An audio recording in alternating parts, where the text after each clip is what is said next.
أعوذ بالله من الشيطان الرجيم. بسم الله الرحمن الرحيم. السلام عليكم ورحمة الله وبركاته.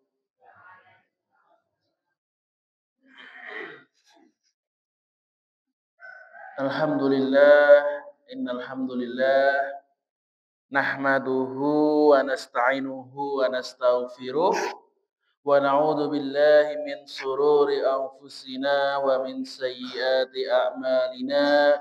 Man yahdihillahu fala mudilla lahu wa man yudlilhu fala hadiyalah. Asyhadu an la ilaha illallah wahdahu la syarika lah wa asyhadu anna Muhammadan abduhu wa rasuluh, amma ba'd. Alhamdulillah, segala puji marilah kita panjatkan kehadirat Allah Subhanahu wa taala yang dengan nikmatnya pada pagi hari ini kita masih diperkenankan untuk melaksanakan sholat subuh berjamaah yang insyaallah akan kita lanjutkan dengan majelis ilmu sampai menjelang syuruk nanti. Salawat dan salam selalu kita aturkan kepada junjungan kita, uswah hasanah kita Nabi Muhammad sallallahu alaihi wasallam, kepada seluruh keluarganya, para sahabatnya, para tabi'in, para tabi'ut tabi'in, dan semoga kita semua selalu menjadi bagian dari pengikut beliau sampai hari kiamat kelak. Jamaah rahimani wa rahimakumullah, insyaallah pada kesempatan pagi hari ini kita masih melanjutkan pembahasan dari kitab Adabul Mufrad karya Imam Bukhari rahimahullahu taala. Kita masih melanjutkan bab kemarin ya tentang orang yang memanggil saudaranya dengan panggilan kafir. Ini hadis terakhir, hadis nomor 440. Dari Abdullah bin Umar radhiyallahu anhu bahwasanya Rasulullah shallallahu alaihi wasallam bersabda, apabila seseorang mengatakan kepada orang lain kafir, kalau ada orang lain memanggil orang lain dengan panggilan kafir, kamu kafir, wahai orang kafir dan semacamnya, maka telah kafir salah satu di antara keduanya. Jika orang yang dikatakannya itu benar demikian, maka dialah yang kafir. Dan jika tidak demikian, maka orang yang mengatakannya kafir, itulah yang kafir. Jadi Suhail atau Broni derajatnya sahih. Jamaah rahimani wa rahimakumullah, maka di hadis ini Rasulullah menekankan kembali kepada kita pentingnya menjaga lisan kita. Orang yang bijaksana adalah orang yang berpikir sebelum berbicara. Bukan sebaliknya, berbicara sebelum berpikir. Ngomong dulu baru dipikirkan kemudian. Tidak seperti itu. Kenapa? Karena orang yang seperti ini, yang selalu berhati-hati dalam berkata-kata, yang selalu berpikir, bahkan berpikir 3 kali sebelum mengeluarkan satu patah kata, maka dia itu akan terhindar dari menyesali apa yang dia katakan. Seringkali kita itu kan menyesal ya, karena keceplosan, karena terlanjur mengatakan sesuatu yang tidak pantas, akhirnya menyesal. Ini biasanya terjadi bagi orang-orang yang langsung capcisius, langsung ngomong, tidak pikir-pikir dulu. Dan salah satu bentuk menjaga lisan adalah menghindari takfiri ya, atau memanggil atau menuduh orang lain dengan panggilan kafir. Dan dalam Islam ini adalah suatu dosa yang besar dan konsekuensinya sangat berat. Di hadis ini Rasulullah kembali menekankan bahwa kalau ada orang yang memanggil orang lain kafir, maka salah satu di antaranya pasti akan kafir. Maka kalau yang dia tuduh itu benar-benar kafir, entah karena dia itu kafirnya memang asli kafir, atau akhirnya karena dia mengerjakan perbuatan-perbuatan kesyirikan, perbuatan kekufuran yang menjadikan dia itu keluar dari Islam, ya sudah, berarti maka dia benar, orang yang menuduh itu bisa selamat. Karena tuduhannya benar. Akan tapi, kalau ternyata yang dia tuduh adalah orang soleh, adalah orang baik, yang tidak pantas untuk menjadi orang kafir, maka panggilan kafir itu akan mantul kembali. Akan balik kepada orang yang menuduhnya. Maka silah kenapa kita itu jangan mudah-mudah mengkafirkan orang lain. Apalagi sampai menyebut nama atau memanggil langsung. Mengatakan, wah si fulan ini kafir, Ustadz fulan ini kafir, golongan ini golongan kafir. Seperti ini jangan mudah. Karena konsekuensinya sangat berat. Karena ketika tuduhan itu tidak benar, apa yang kita panggil orang yang dipanggil kafir itu tidak kafir, maka akan balik kembali kepada yang menuduh. Selanjutnya, bab yang kita bahas bab yang baru yaitu bab berlindung dari ditertawakan musuh-musuh. Maka hadis nomor 441 dari Abu Hurairah radhiyallahu anhu bahwasanya Nabi Shallallahu alaihi wasallam itu berlindung dari buruknya qada, ketentuan Allah, dan ditertawakan oleh musuh-musuh. Hadis riwayat Muslim, derajatnya sahih. Nah, jamaah rahimani wa rahimakumullah, di sini Nabi mengajarkan salah satu doa kepada kita. Yaitu doanya memohon kepada Allah untuk berlindung dari dua hal.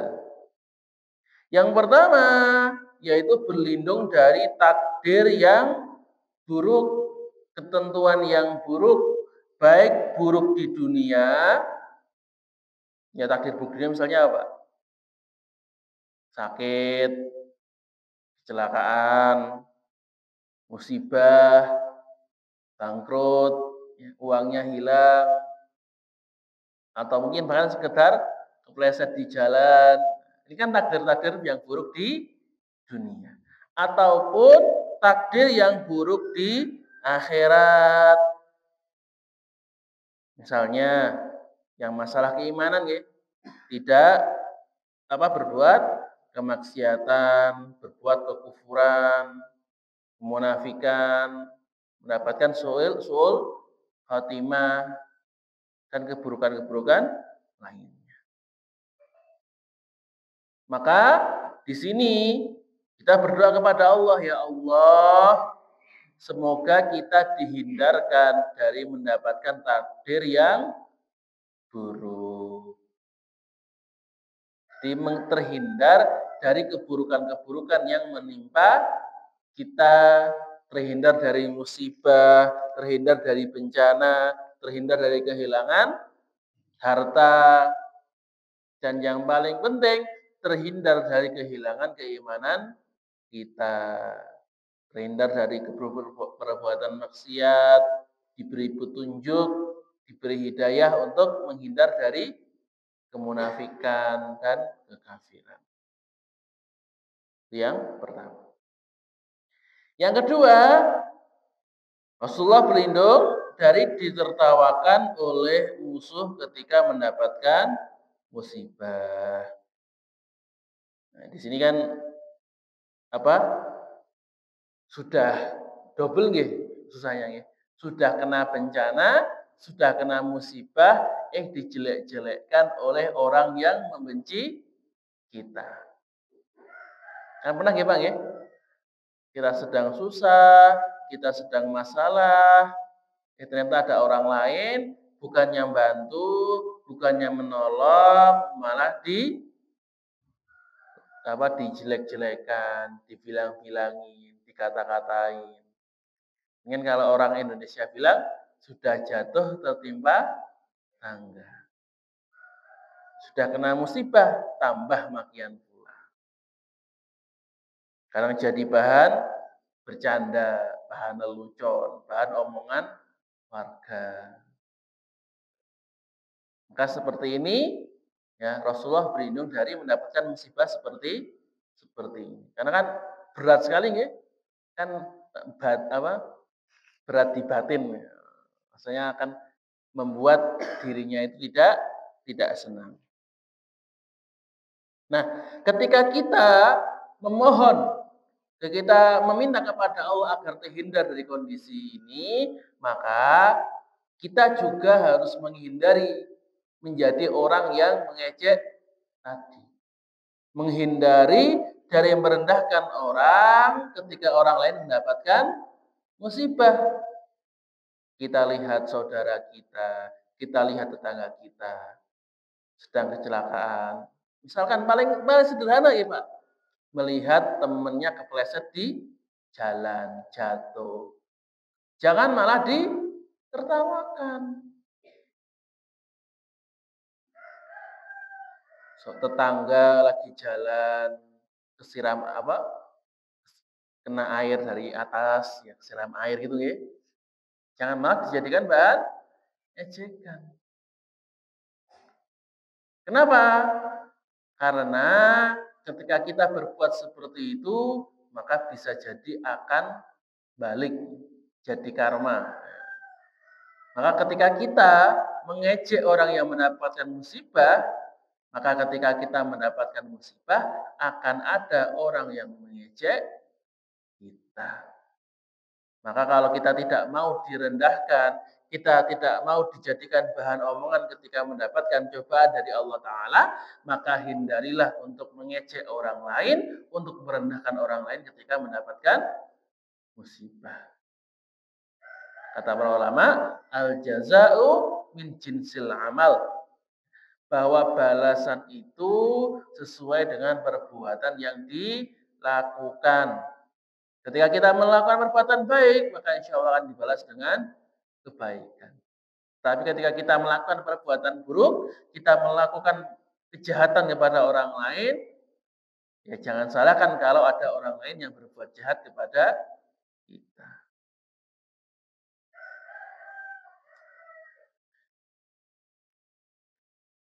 Kemudian kita masuk kepada bab yang baru, yaitu bab mengenai berfoya-foya. Hadis nomor 442 dari Abu Hurairah radhiyallahu anhu bahwasanya Rasulullah shallallahu alaihi wasallam bersabda, sungguhnya Allah ridho kepadamu dalam 3 perkara dan benci kepadamu dalam 3 perkara pula. Jadi ada 3 perbuatan yang diridhoi Allah dan 3 perbuatan yang dimurkai oleh Allah Ta'ala. Kalau perbuatan yang diridhoi berarti ini adalah perintah. Allah menyuruh kita untuk melakukannya karena ini disukai oleh Allah. Sedangkan kalau perbuatan yang dimurkai berarti adalah larangan. Kita tidak boleh melakukannya agar terhindar dari murka Allah Ta'ala. Maka apa 3 hal yang diridhoi oleh Allah? Rasulullah bersabda, Dia ridho kepadamu jika kamu menyembahnya dan tidak menyekutukannya dengan sesuatu apapun. Yang pertama, kita bertauhid, ya, lillahi ta'ala, hanya beribadah kepada Allah dan tidak menjadikan sekutu. Tidak beribadah kepada nabi, tidak beribadah kepada orang soleh, tidak meminta kepada kuburan, tidak meminta kepada pohon-pohon atau jin-jin. Tapi kita hanya meminta, memohon dan beribadah kepada Allah Ta'ala saja.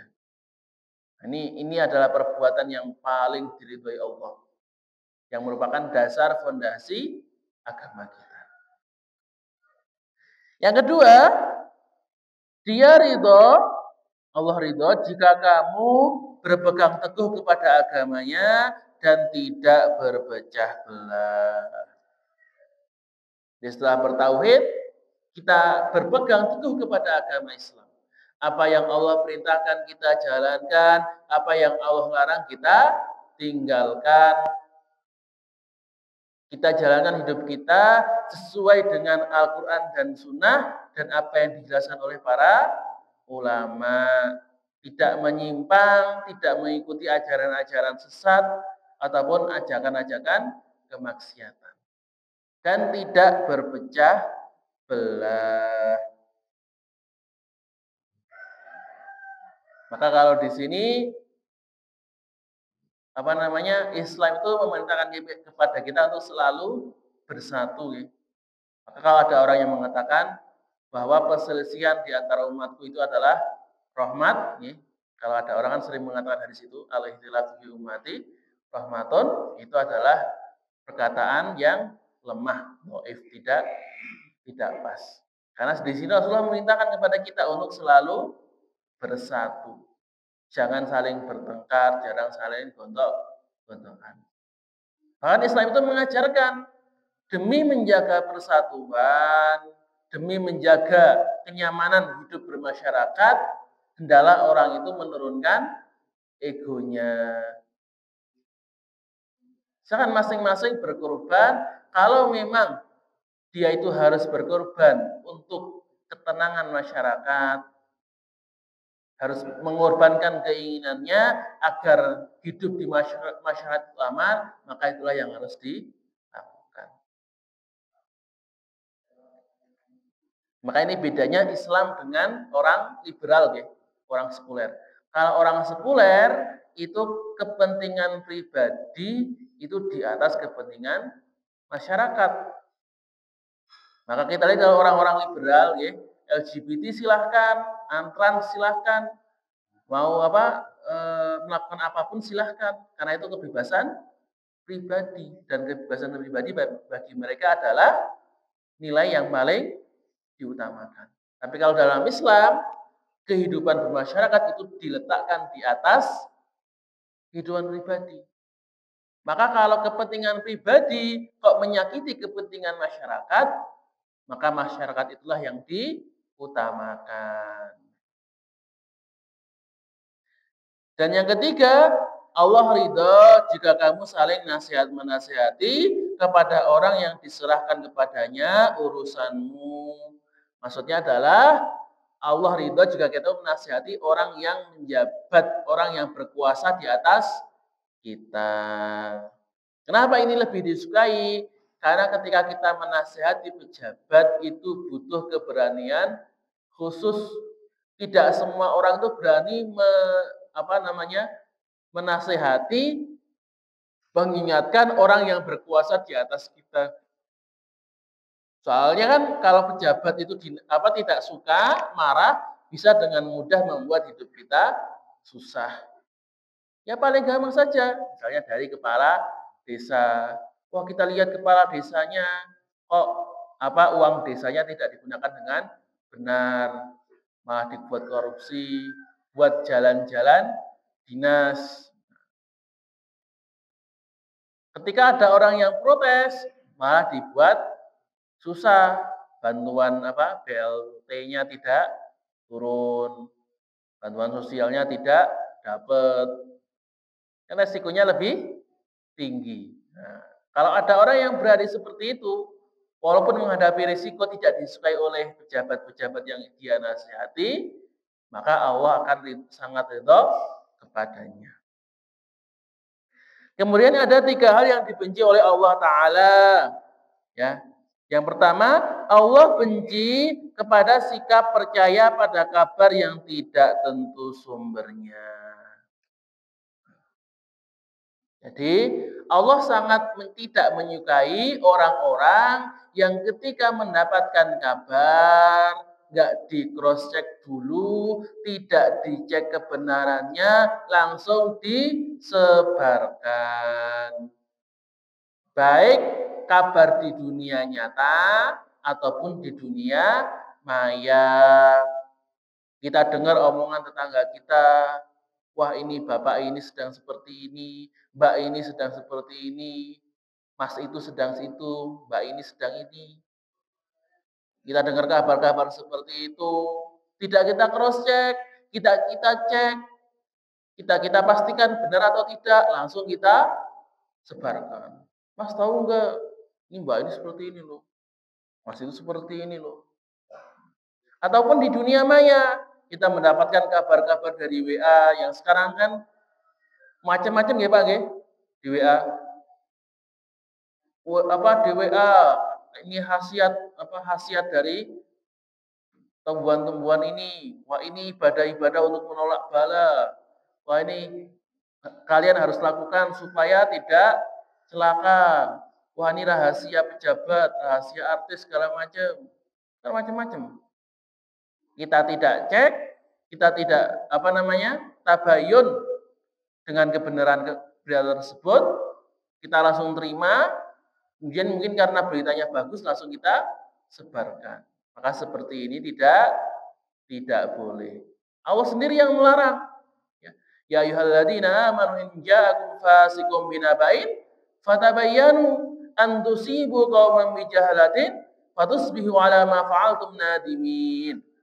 Wahai orang-orang yang beriman, ketika datang orang fasik, orang yang tidak dipercaya, orang yang tidak bisa kita pastikan kebenarannya dengan suatu berita, fatabayyanu, maka pastikanlah, cross checklah, dicek dulu.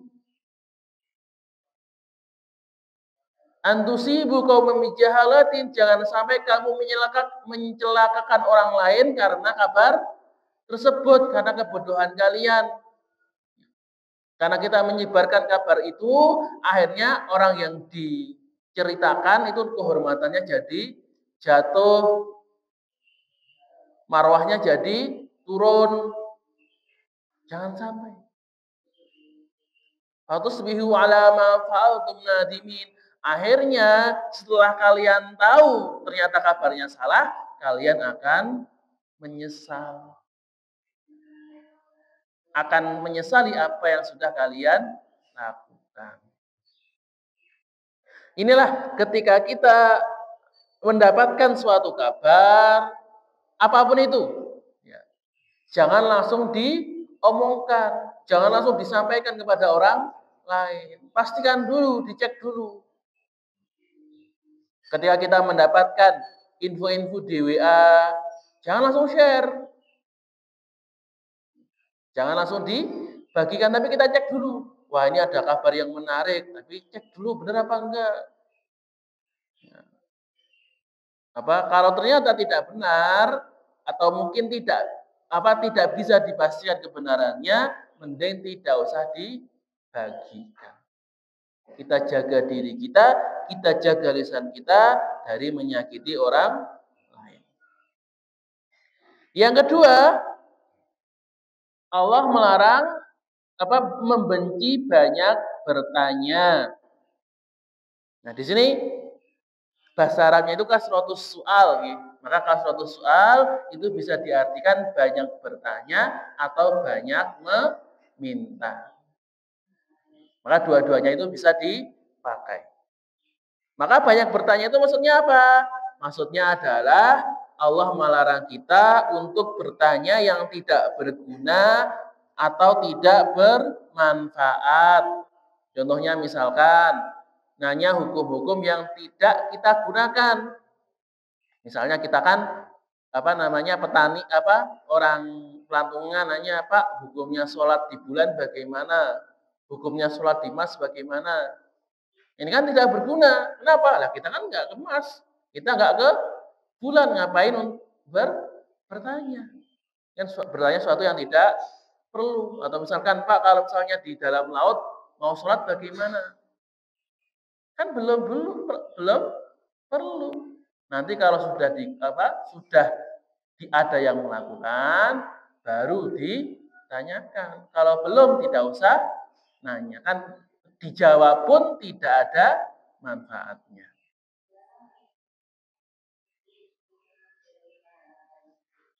Atau bertanya Bertanya itu bukan untuk mencari tahu, tapi untuk mencari alasan. Supaya apa? Supaya tidak ada alasan untuk tidak melakukannya, untuk menghindari ibadah tersebut. Misalkan ketika diwajibkan berzakat, nanya terus, Pak, kalau berzakat yang wajib siapa?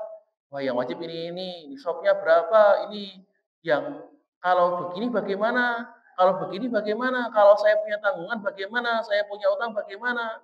Saya punya pengeluaran bagaimana? Nah, itu dia bertanya-tanya bukan untuk mencari tahu tentang zakatnya, tapi mencari alasan. Ini kira-kira gimana caranya supaya saya tidak bayar zakat. Wah, misalnya, Pak, katanya orang yang tidak punya utang itu tidak wajib bayar zakat. Wah, berarti ini Pak, saya itu juga punya utang banyak. Berarti saya tidak usah bayar zakat ya Pak ya. Nah, jadi dia itu nanya bukan untuk mencari ilmu, tapi tadi untuk mencari alasan. Maka seperti ini tidak boleh.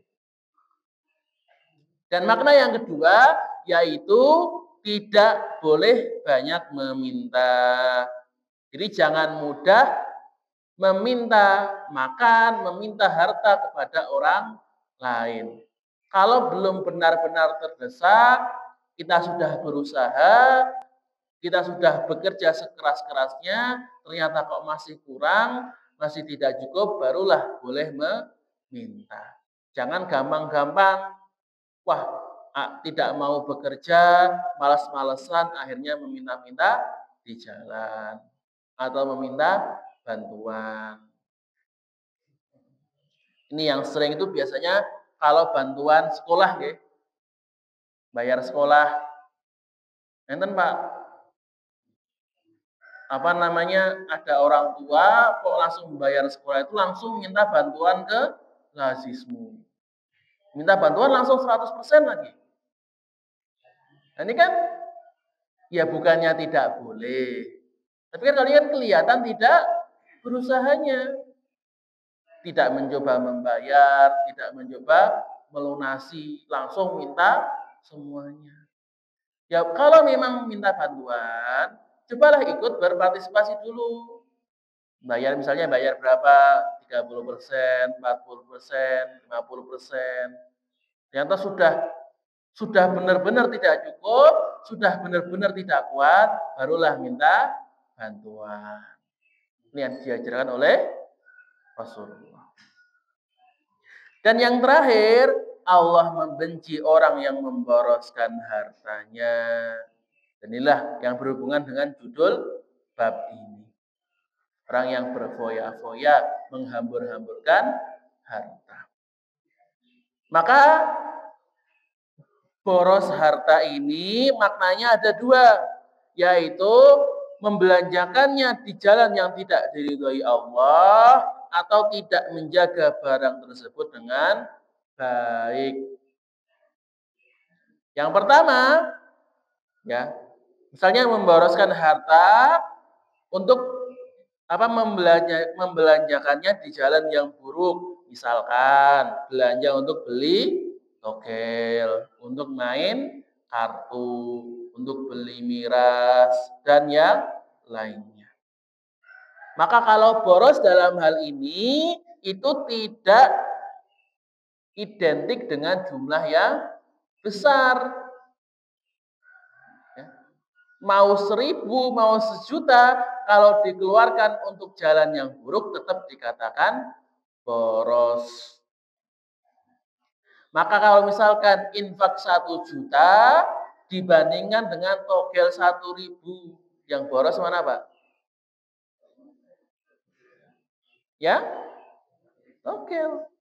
Walaupun infaknya 1.000.000, tapi karena di jalan yang baik, ini bukan pemborosan. Walaupun togelnya itu cuma 1.000, yang bahkan kalau sekarang jajan pun cuma dapat gorengan 1 ya Pak. Walaupun cuma sedikit, tapi karena dikeluarkan untuk jalan keburukan, maka tetap dikatakan sebagai pemborosan. Dan yang kedua, disebut memboroskan harta adalah orang yang tidak merawat hartanya. Contohnya, punya motor, ditaruh di luar, kehujanan, kepanasan, sampai karaten, beli baju, dijemur berhari-hari, sampai jamuran, atau ada rumah, tidak dijaga kebersihannya, debu di sana kemari, kotoran di mana-mana, barang berserakan di mana-mana. Nah, maka seperti ini ya, termasuk menghambur-hamburkan harta karena tadi sudah punya kemudian tidak dirawat, tidak dijaga dengan baik. Kecuali kalau memang wah saya sudah menjaganya, sudah dirawat dengan baik-baik kemudian rusak. Nah, ini baru tidak apa-apa. Tapi kalau rusaknya ternyata karena keteledoran kita, karena ketidakhati-hatian kita, maka itu termasuk pemborosan. Hadis selanjutnya hadis nomor 443. Masih tentang pemborosan harta nggih. Dari Ibnu Abbas membahas tentang ayat surat Saba ayat 39. Wa ma anfaqatum min nafaqatin, dan apa saja yang kamu nafkahkan maka Allah akan menggantinya. Wa huwa khairur raziqin, dan dialah sebaik-baik pemberi rezeki. Maka di ayat ini Allah menjelaskan kepada kita apapun yang kita infakkan, apapun yang kita keluarkan, maka pasti akan Allah balas baik di dunia maupun di akhirat. Nah, ini matematikanya Allah gitu. Kalau matematikanya kita punya harta 10, kita keluarkan 1, sisa 9. Ini matematika kita. Tapi kalau matematika Allah, kita punya harta 10, kita keluarkan 1, harta kita jadi 710. Kenapa? Karena Allah menjanjikan setiap kebaikan kita, setiap nafkah yang kita keluarkan untuk kebaikan, Allah akan ganti minimal 700 kali lipat atau bahkan lebih sesuai dengan ketentuan Allah Ta'ala. Dan Ibnu Abbas menjelaskan, ia berkata bahwa nafkah ini ya artinya adalah menafkahkan dengan tidak boros dan tidak kikir. Hadis riwayat Abu Syaibah, derajatnya sahih. Maka Ibnu Abbas menafsirkan bahwa ketika yang dimaksud dengan nafkah, infak, yang diganti oleh Allah Ta'ala adalah infak yang tidak boros dan tidak pelit. Tidak boros maksudnya apa? Berarti ketika berinfak itu tidak berlebihan. Baik berlebihan dalam segi nominal maupun berlebihan dalam segi peruntukannya. Misalkan berlebihan dalam jumlah atau nominal. Ketika kita membeli makanannya banyak-banyak sampai turah sampai sisa-sisa. Kemudian akhirnya sisanya itu dibuang. Ini tidak boleh. Ya, jadi misalnya kita mau menyiapkan pemberian untuk orang lain berupa tadi makanan, pakaian. Dan kita siapkan dalam jumlah yang sangat banyak dan ternyata banyak yang tidak diambil. Nah, jangan sampai yang tidak diambil ini kemudian dibuang. Nanti termasuk boros. Atau berlebihannya dalam peruntukan, yaitu mengeluarkan di jalan yang tidak benar seperti judi, togel, dugem dan yang lainnya. Kemudian yang tidak pelit, maksudnya berapapun yang kita punya itu sebagian kita sediakan untuk kita sisihkan untuk berinfak. Jangan terlalu menahan harta kita. Wah, saya kan cuma punya uang 10.000, masa diinfakkan, nanti saya makan apa? Jangan seperti itu. Sesedikit apapun harta kita sisihkan sedikit saja, minimal 2,5% untuk sedekah. Untuk apa? Untuk membersihkan harta kita, karena di antara harta kita sebagian itu ada hak milik orang lain. Dan insya Allah ketika kita mudah berinfak dalam kesulitan, kita mudah berinfak ketika sempit, maka Allah akan memudahkan kita berinfak ketika lapang. Karena ketika kita sedikit saja tidak mau berinfak, apalagi ketika dikasih kelapangan. Makanya kalau ada orang yang mengatakan, wah kalau saya masih punya uang sedikit, nggak mau infak. Nanti kalau sudah kaya akan saya sedekah. Itu tidak benar. Itu bullshit. Tidak perkataan yang cuma bohong gitu, cuma alasan. Ya dia berkata seperti itu. Nanti coba ketika kaya, nggak akan infak. Orang yang berkata, wah saya akan infak ketika saya kaya, itu nggak akan infak. Bisa jadi karena nggak kaya-kaya juga itu. Karena dia anggapannya nggak akan kaya. Dapat 100 juta, wah saya belum kaya ini. Saya masih banyak keperluan. Bahkan mungkin ketika sudah ada mobil, sudah ada harta, tetap wah saya belum kaya ini. Belum bisa untuk infak. Sama kayak orang yang mengatakan, wah kalau saya sudah kosong mau ibadah, kalau saya sudah nganggur mau berdakwah, ini nggak akan ibadah, Pak. Karena mesti akan kesibukannya tidak akan berhenti. Kalau dia tidak meluangkan waktunya, ya tidak akan bisa beribadah. Sama seperti infak. Kalau dia tidak meluangkan hartanya, tidak menyisihkan hartanya, ya tidak akan bisa infak. Kalau nunggu tidak ada tanggungan, nunggu keluangan harta, ya tidak akan bisa. Tanggungannya tidak akan berhenti, mesti akan ada terus. Nah, selanjutnya kita membahas orang yang membuang-buang harta atau mubadzir. Hadis nomor 444 dari Abul Abiyadani, ia berkata, aku telah bertanya kepada Abdullah tentang orang yang membuang-buang harta atau mubadzir. Maka ia menjawab, mereka adalah orang-orang yang menafkahkan hartanya pada jalan yang tidak benar. Hadis riwayat Al-Mizzi, derajatnya sahih. Majama'a rahimani wa rahimakumullah, Allah melarang kita di surat Al-Isra untuk berbuat mubadzir dengan menyebutkan bahwa innal mubadirina kanu ikhwanasyayatin, bahwa orang-orang yang mubadzir, orang-orang yang membuang-buang harta adalah saudaranya syaitan. Maka dalam Islam membuang harta itu bisa dibagi menjadi dua, ada israf, ada mubadzir. Bedanya apa? Israf itu adalah kita mengeluarkan sesuatu di jalan yang halal atau jalan yang boleh, tapi secara berlebihan.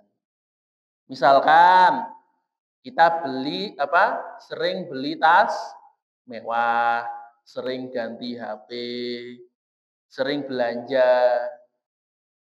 Kan beli HP boleh nggak? Boleh. Beli tas boleh nggak? Boleh. Belanja boleh nggak? Boleh. Tapi yang tidak boleh ketika melakukannya secara berlebihan. Masa ganti HP seminggu sekali. Habis itu setelah nggak dipakai dibuang lagi atau disimpan, tidak ada yang pakai, kan man-man. Ya. Jadi intinya ketika kita melakukan sesuatu yang tidak bermanfaat. Atau misalkan ini tidak cuma harta, kita boros air. Misalnya apa?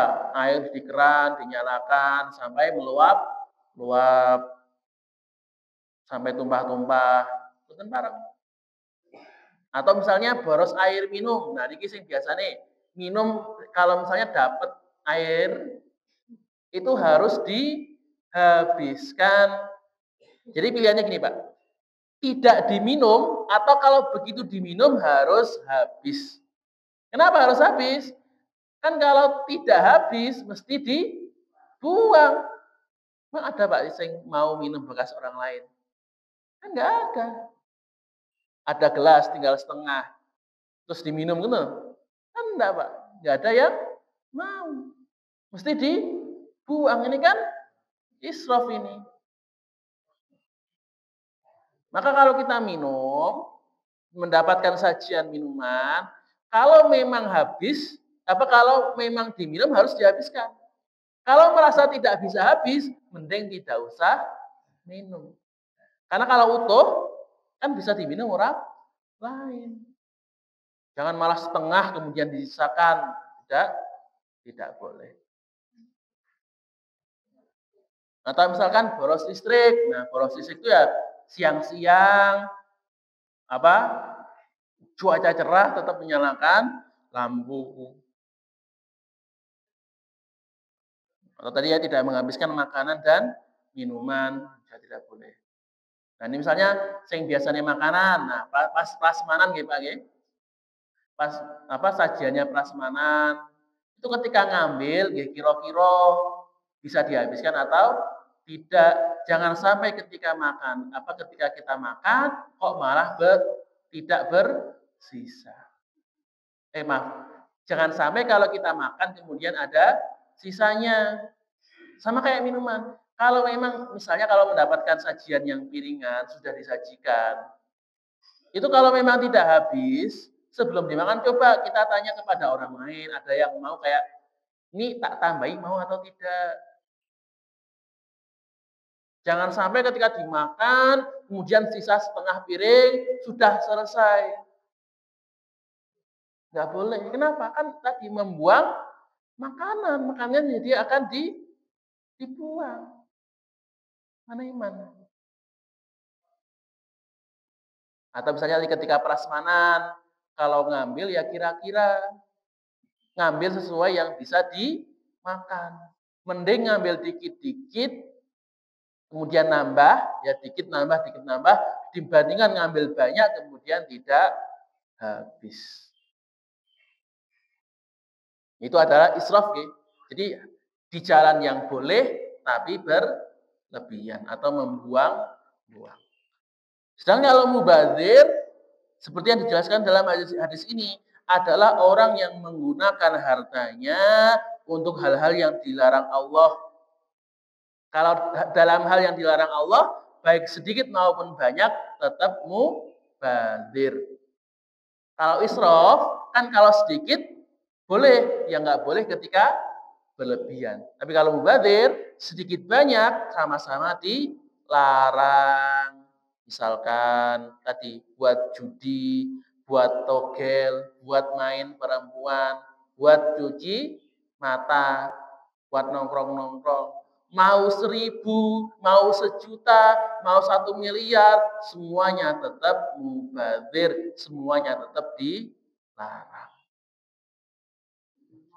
Atau ya, mubazir itu membelanjakannya di jalan yang dilarang, atau kita membeli barang yang barangnya itu benar, barangnya itu baik, tapi kita gunakan untuk mengganggu orang lain. Misalkan yang lagi rame son goreng.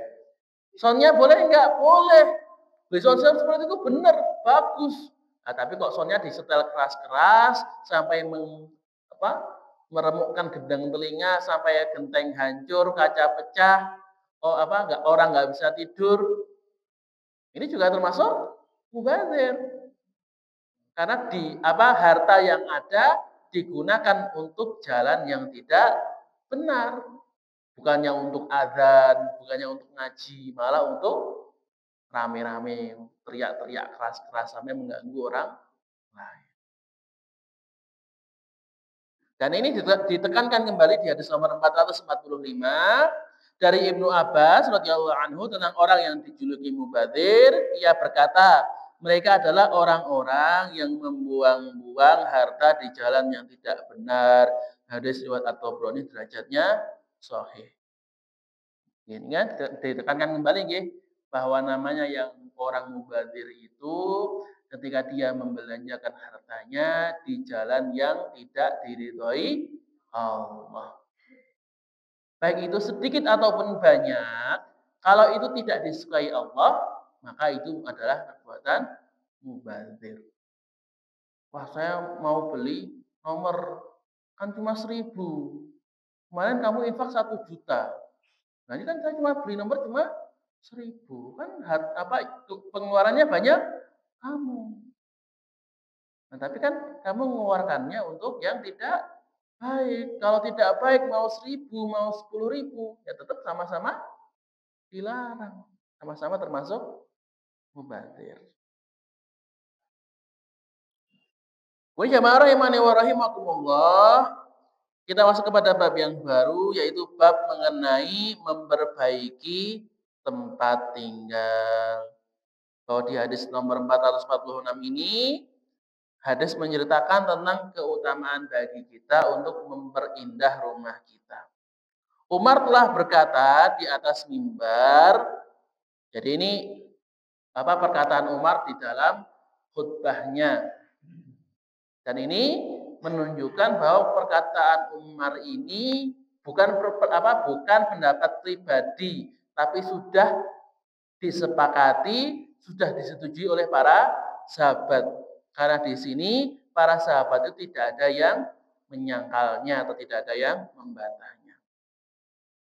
Maka Umar radhiyallahu anhu berkata, "Wahai manusia, perbaikilah rumah kalian. Buatlah jin-jin itu takut sebelum membuatmu takut. Sesungguhnya yang muslim dari kalangan jin-jin itu tidak akan menampakkan dirinya.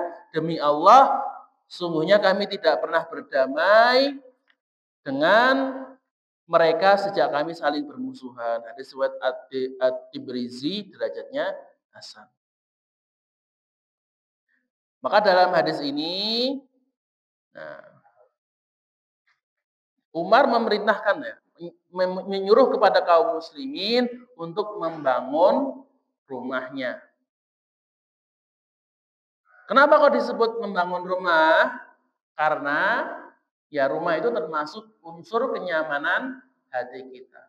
Bahkan dalam suatu hadis Rasulullah pernah mengatakan bahwa salah satu unsur kebahagiaan adalah rumah yang luas, rumah yang nyaman ditempati, rumah yang membuat kita bahagia. Maka membangun rumah di sini itu punya 3 makna.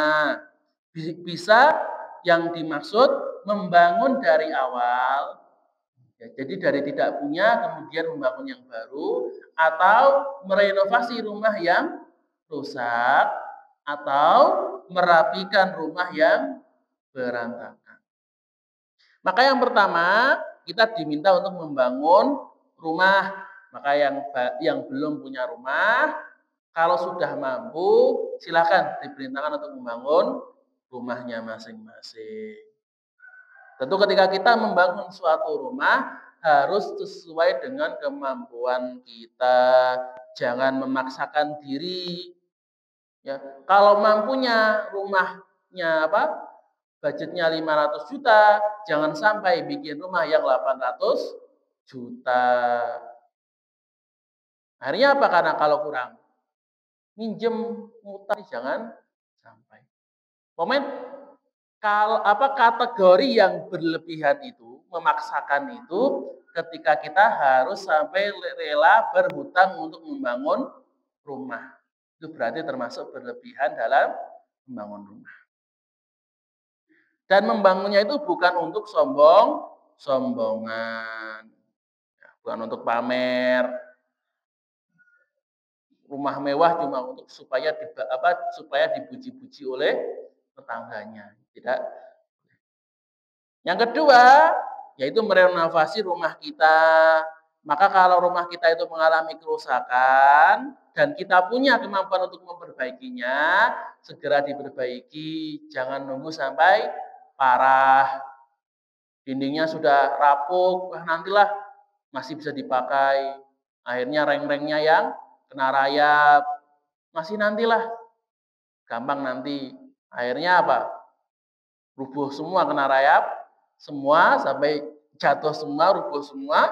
Akhirnya malah biayanya lebih besar. Dan yang ketiga adalah dengan merapikan rumah kita.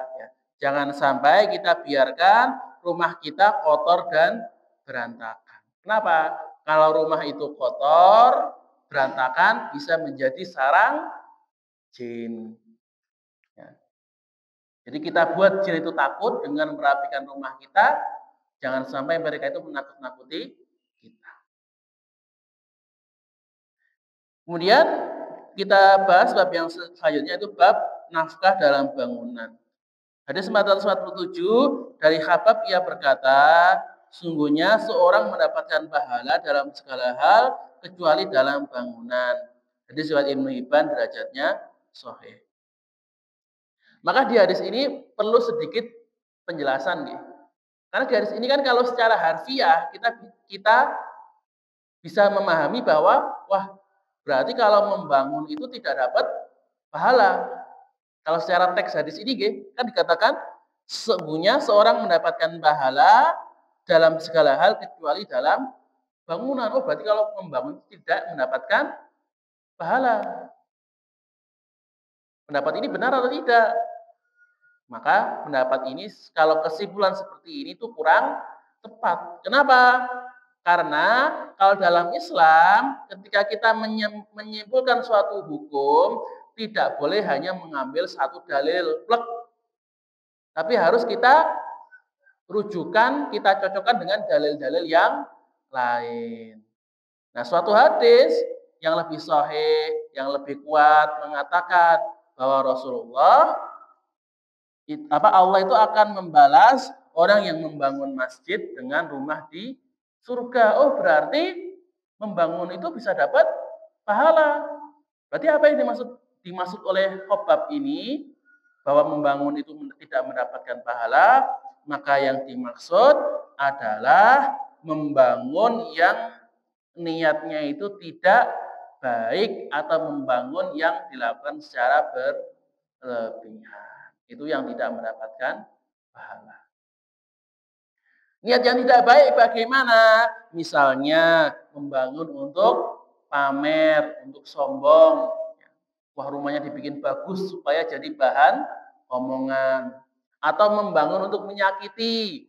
Misalkan, yang ramai dulu Pak, karena sengketa tanah, akhirnya jalannya ditembok. Kan pernah Pak, sering yang dulu sering rame-rame. Karena wah, ini tanah saya. Tapi malah buat jalan umum, akhirnya ditembok, akhirnya orang kalau lewat harus manjat. Nah, ini kan termasuk membangun yang menyakiti orang. Ada yang membangun itu sampai temboknya menutupi pintu. Jadi orang kalau keluar harus ngerayap karena lubangnya cuma 50 cm, harus mepet-mepetnya. Ngerayap lewat dinding. Ini kan pembangunan yang menyakiti. Atau membangun sarana kemaksiatan, bangun gedung untuk dugem, bangun rumah untuk PSK. Nah, itu masuk yang tidak mendapatkan pahala. Atau tadi membangun secara berlebihan.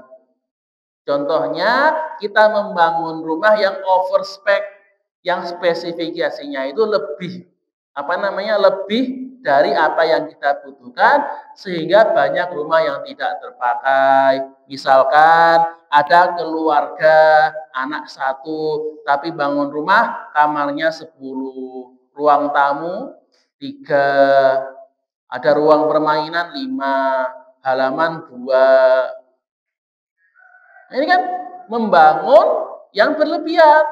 Lah buat apa kamar 10, Pak? Hanya dipakai cuma 3, akhirnya banyak ruangan yang menganggur. Saya pernah dengar cerita Pak, ada kayak bintang terkenal, dia itu punya rumahnya itu punya kamar sampai 100, di mansion itu ya, rumah gede, kamarnya itu 100, setiap kamar ada kamar mandinya, dan kamarnya luas. Itu yang dipakai cuma 2, buat tidur sama buat olahraga. Yang lain apa? Nganggur, kosong, gak ada yang pakai. Subhana rabbika rabbil izzati amma yasifun wa salamun 'alal mursalin والحمد لله رب العالمين. صدق الله العظيم.